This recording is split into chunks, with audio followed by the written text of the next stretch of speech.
Right now, tens of billions of dollars are pouring into Malaysia. Intel and Infineon are committing $7 billion each. Nvidia is constructing a $4.3 billion AI data center. This map shows a sudden corporate realignment. Caught in the crossfire of the American-Chinese trade war, global tech giants are desperately moving their money out of Beijing. They call this offshoring insurance policy China Plus One. Malaysia captures 13% of the global semiconductor market. But look closely at the work being done. It's mostly low-end assembly, testing, and packaging.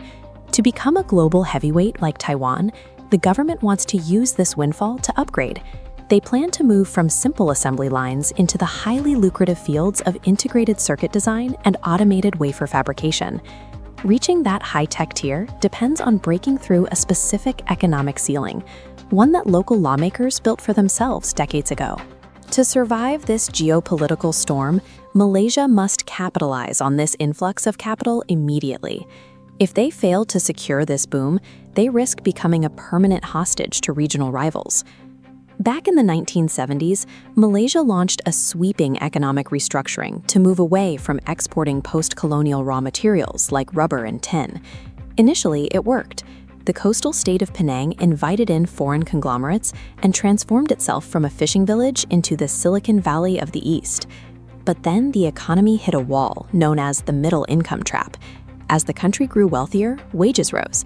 They lost their competitive edge for cheap labor, but they hadn't yet developed the innovative industries needed to compete with the wealthy nations.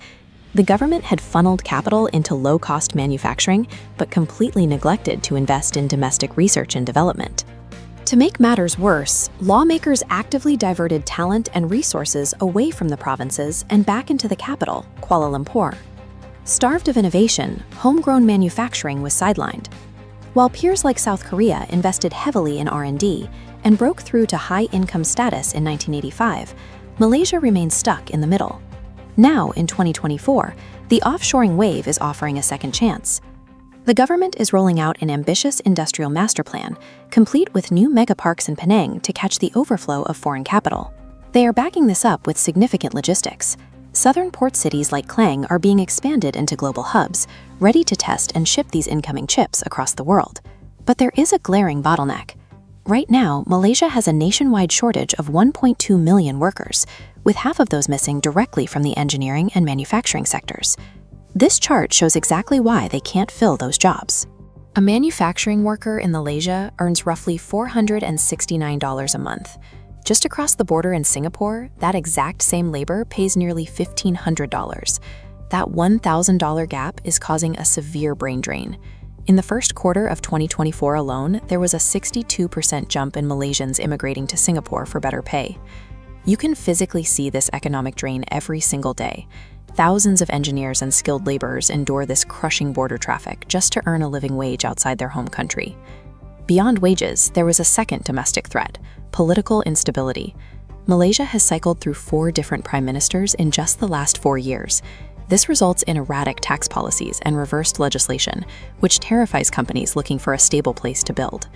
If Kuala Lumpur cannot fix its local wage gap and lock down a cohesive government policy, these tech giants won't wait around.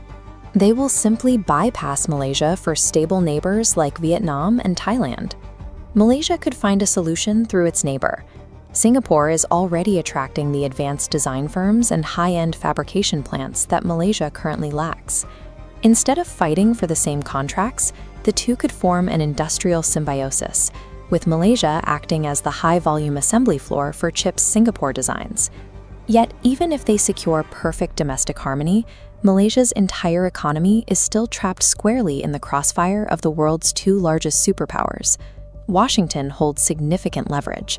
The US can unilaterally end Malaysia's tech boom with the stroke of a pen by expanding its strict sanctions regime, a threat they've already leveled at a Malaysian firm accused of supplying electronics to Russia. Beijing, meanwhile, controls the export of irreplaceable raw materials like gallium and germanium.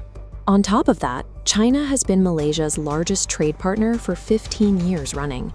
The diplomatic dance is complex. Lawmakers have to court American intellectual property and investment without angering the Chinese supply chains that physically build the hardware. Geopolitical chaos has handed Malaysia a miraculous second chance.